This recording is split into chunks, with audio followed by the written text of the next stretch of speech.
যদি বলতে হয়, নৈতিকতার কথাই বলতে হয়, তাহলে এই 54 বছরের সবচাইতে নৈতিক সরকার ছিল প্রফেসর ইউনূসের নেতৃত্বে যে সরকার গঠন করা হয়েছিল।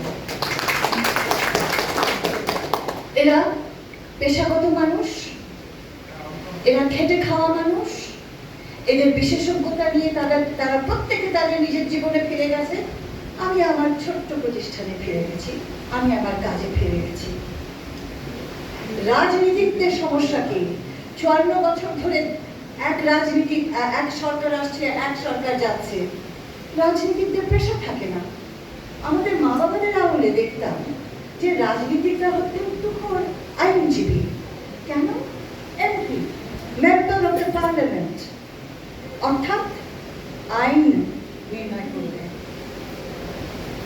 এখনকার রাজনীতিকদেরকে হিসাব করে গোনেন 80% বেশি ব্যবসায়ী। তাহলে আপনার পার্লামেন্ট নিয়ে ব্যবসা হবে না তো কি নীতিবাক্য হবে? ব্যবসা মানে কি? ব্যবসা মানে পুঁজি। পুঁজি মানে কি? লাভ, প্রফিট। কত শতাংশ প্রফিট হলে আপনি আত্মতৃপ্ত হন? আপনার দেশে প্রফিটের কোনো সীমানা নাই, কোনো সীমা পরিসীমা নাই। 100% লাভ হলে আপনি বলেন ব্যবসা বেশ ভালো চলছে। তার মানে কি?